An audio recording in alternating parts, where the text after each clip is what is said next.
Megan. Welcome to my first YouTube channel release. I am going to be talking about Salesforce from an introductory form for those who have recently started their Salesforce journey, for those who are interested or not really sure where to go. And I'm also going to be speaking to those who are more advanced in their career, who are looking to take a different path, are unsure about things. We're going to be talking about the importance of mentorships, volunteer opportunities, how to market yourself. And then most importantly, we're going to be establishing a community here where people can feel safe to be able to have an outlet of questions, concerns, things along those natures. So again, I am very excited to be helping you on that journey and be here a part of that. Always feel free to reach out. I'm more than happy to help you. It took a little while to get here, I will be honest. Kept contemplating that back and forth to see if this was the right thing to do. And because of a few recent events, which I'll go into talking about soon, I really felt like this was the best way to be able to help people who are starting their journey in Salesforce. So just to start off, I am going to give a little bit of an introduction into who I am and how I actually ended up getting a Salesforce role and actually being in the ecosystem. So as you guys can see from the name of my channel, my name is Megan. I had actually started as an end user. I was working for the University of California, Berkeley for their new Masters in Data Science program that launched a few years ago. Terrific program for those interested in a master's degree in data science. I loved it, but as a Salesforce user, we were actually using Classic. And for those who understand when I say Classic, that's quite a few years ago and doesn't really mean it's updated. And as an end user, you start to discover things that you like to do in Salesforce. And I had a lot of limitations, for example. So I had an uncle, family member, who was actually working for a consulting firm, and he suggested looking into Salesforce. I contemplated it, kept going back and forth, wasn't really interested in that at the moment, was more on the younger side, so just kind of new to the career, had recently graduated, really wanted to see what else was out there before doing another 9-to-5 job, which I really wasn't enjoying at that time. So I had eventually, about a year later, started with Salesforce. I got on Trailhead, and I was one of those people that were honestly really confused on where to go in Trailhead. And I personally love Trailhead now. Looking back, I really appreciate just how it was neatly set up, and it was a lot of fun for you as a user to be able to get these badges, to get these points, to defeat these challenges, and also tackle the super badges. But I felt after a while of doing the super badges, I really wasn't getting any hands-on work. And as an advisor, as my position was at University of California, Berkeley, I was constantly advising students who love data, love visualizing things. But at the end of the day, you really need to be able to apply it. That being said, I had started researching on YouTube or just even online, like what can I do as somebody who's interested in Salesforce? How can I get hands-on experience? I want the real thing. I want to see what's out there. Like, how can I apply these? And thankfully enough, I was actually going to be starting my master's in data science, but I am not a math person, to tell the least. So I actually ended up finding a volunteer position down the street from me. At this time, I was living in Maryland. Just kind of little disclosure, I'm living in Texas right now. But hopping back to the story, I found a position as a volunteer to be able to work with a company called Hackground. Amazing place. Essentially, they help young students about high school and middle school who are interested in STEM, giving them an open playground, essentially what the name says, where they can go in and work with drones and work with coding. It was a lot of fun to be a part of. And I thought that's honestly what I wanted to do, have a mix of business and data. But he said, and this is the CEO of the company, he said that he needed somebody who could utilize Salesforce. And I felt like I was perfect for the job. At Hackground, I had been able to manage about 50 users, and the CEO had essentially set up Salesforce as a nonprofit, but hadn't actually moved forward with configuring it. He just had a lot on his hands, and he was really appreciative of me volunteering and being able to help him. As that was the perfect experience, and I wasn't looking for a paid job. So to be able to do this after work and have the flexibility to go there about 2 to 3 times a week and help him and develop this org for him really helped play a lot of what I learned on Trailhead into this volunteer opportunity. So essentially a little bit of what that was really just managing users, getting the businesses set up. And one thing that they essentially survived on as a nonprofit were the campaigns that they would do and the money that they would have to be able to continue having these amazing kids come into their program. So I would deal with that. But this was the time that COVID actually hit. So him and I discussed, we can't have students come in anymore. So that was the end of that. It was very thankful. So I was hungry for more, and I really needed to figure out how can I continue doing this. But because Salesforce is also online, and that's something I'll talk into in the next few vlogs and even today, that I was able to join a Salesforce Facebook group. It was called Salesforce for Everyone at that time, I believe. And just from all across the world, this lady had posted that she was looking for Salesforce professionals who could volunteer their time for Oxford University. And me being with education background and data science background, it just kind of felt like the right thing to do. So I reached out to her immediately, didn't hesitate, just said, hey, I have so-and-so background. I really feel like this would be a great fit. And in less than 30 minutes, she reached back out, and here we are. We were working together for months. And it was crazy because it was Oxford University, and the program that they were doing was fantastic. It just really circled around poverty and finding out data-wise what are the biggest triggers for poverty worldwide and different for each country. And they were actually implementing Salesforce, and they were living off of Excel documents and paper stamps, things of that nature, right? That we typically want to be able to help people get out of and then utilize Salesforce for. So we started working together. I kind of told her a little bit about my experience, and it ended up being myself, another gentleman who was located in England, and then another gentleman who was located in Mexico. So we had 3 team leads. That's actually what I ended up becoming. And it was just an awesome experience. I was a team lead for training once the Salesforce behind the scenes was developed by our developers. I would essentially do the training for staff members at Oxford University who were going to be utilizing Salesforce day to day. So that was fantastic. That was awesome. We would get to see all the meetings happen and take place. We would hear a little from the marketing. We would hear some from the business side, and just their frustrations and really what they wanted to see come into play. And that was so exciting.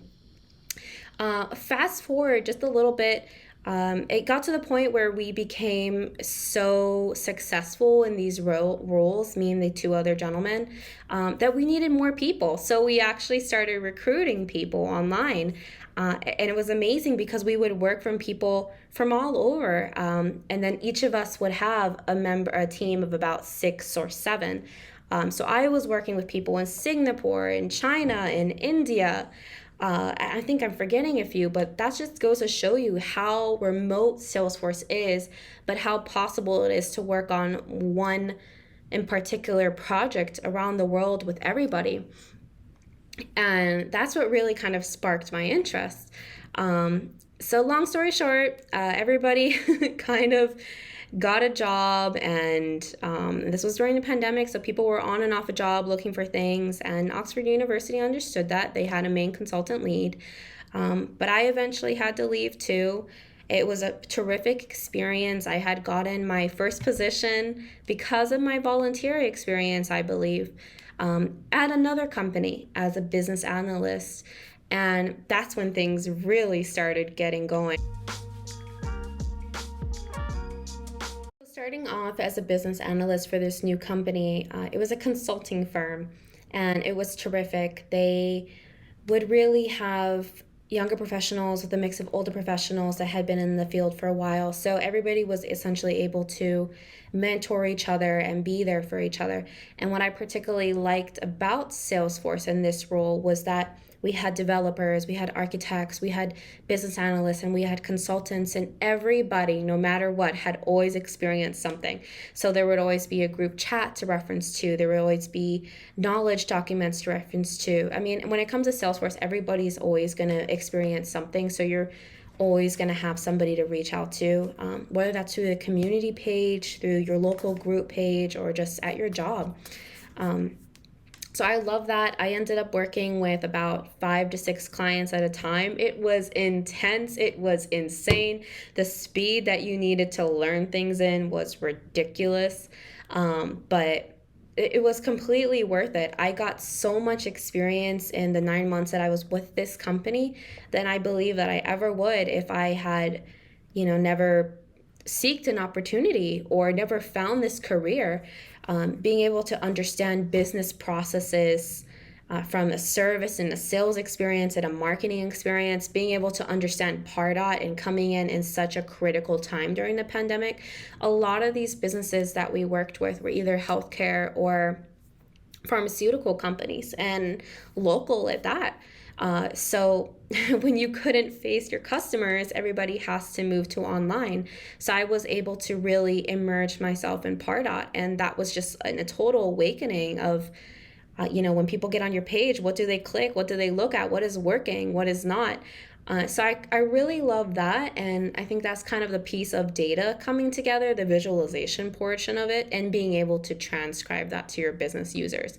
So again, Salesforce can be for really anybody, developers, architects, marketers, consultants. You like speaking, you don't like speaking, you want to be a little bit more quiet but kind of have a center edge. You can find that position within Salesforce. Moving on until today, I really started to enjoy Salesforce, and I kind of felt like a lot of people out there, looking on YouTube, were confused on where to start and where to go. And while they had a terrific background, they had the great personality, they could totally succeed in the industry. They just needed a step and a path and assistance, somebody to be able to put the information out there and help them.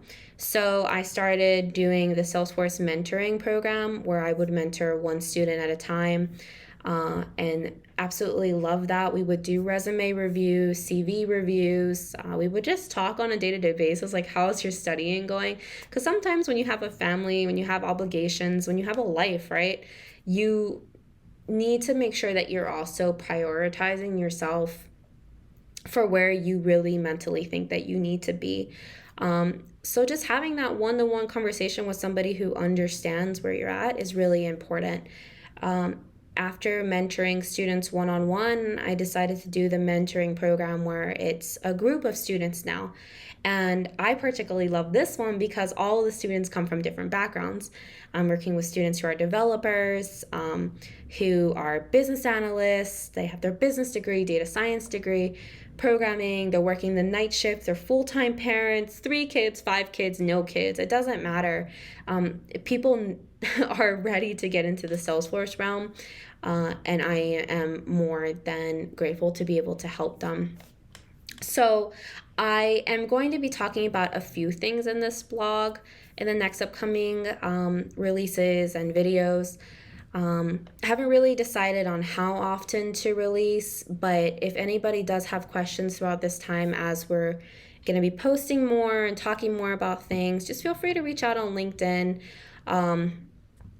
Again, I'm designing and creating this blog for somebody that I wish that I had when I was starting Salesforce. We're going to be talking about different paths that you can take, the differences to them. We're going to be talking about how to market yourself. Let's say you pass the admin test or you pass another test. We're going to be talking about how can you market yourself. Great, you got a certification. So how can we essentially get you out on the market? We're going to be doing like LinkedIn reviews and checks. We're going to be having a little community that everybody can get together from wherever you are in the world. We can talk about things. So really want to use this community and this YouTube outlet as a way and a safe place for people to be able to talk about where they're going. So again, Salesforce for Beginners, I worked with everybody, especially coming from a position at UC Berkeley, being an admissions counselor. I've talked with people from new backgrounds into technology, people who've been working for 20, 30 years, even before data science or data was called data science. So really excited to be able to guide you guys through this and talk about things and just kind of be here to be a reference for you in the future. I'm going to be specializing on the path that people are going to be taken into their Salesforce journey.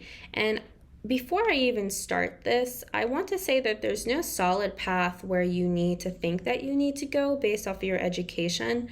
I've had people who are art majors and they go into programming. There is no solid, concrete way that you need to go down towards Salesforce. The beautiful thing about being in the Salesforce industry is that you create your own path. And with that being said, if you see yourself being a developer and all of a sudden you see that, hey, my marketing skills are picking up, I want to go ahead and do that, then by all means, that's the beauty of Salesforce. You have the option of diverging and creating your own path for what you want to do. I've personally done that, really liked consulting at first, but because of the pandemic and working with different healthcare systems that went from being in person and now needing to be on the go, I utilized mobile, for example, for them to get on there, but they needed design, they needed a specific way, or for those businesses that need to find a different outlet and way of marketing to their users. That really exploded on me, and hence that's kind of why this channel's here. So again, there's no solid path that you need to take, so don't ever feel obligated because of your educational background. Who you are now and who your education was does not determine who you are forever. The next thing that I really want to talk about is again, kind of going into marketing. We're going to be marketing you. We need to get you out there. That's really important. That's one of the things that I want to express, because you can do the studying. You can sit there every night. You can have the dedication, the ambition, the motivation. But if you don't know how to market yourself, and I've had a lot of mentees go through this where, they got the cert, I'm ready to go, but they don't feel comfortable quite yet getting out of their career zone. Or where they're at in their life because A, B, C, D reason. It's just kind of having that knowledge for you that can really help. So that's the second thing I want to touch on. The thing that I want to touch on is, if you are new to Salesforce, is just kind of what steps you should take in terms of if there is a volunteer opportunity. How can you get experience outside of Trailhead, or just online or YouTube videos, Udemy, and courses like that. And don't get me wrong, those are terrific, but there's nothing like actually getting the business side of things. How does this business work? What do they do? Where are the silos in a business? What can I do to improve things? And then lastly, I'm going to talk about my personal experiences. And from that, I actually mean the mistakes that I've done that have been pretty bad. But also very good ones. So I want to be able to share those type of things with you guys, because every time Salesforce is just a learning experience. So at the end of the day, we're all learning. You are the expert, but you're also learning. So don't forget that Salesforce is about creating your own path.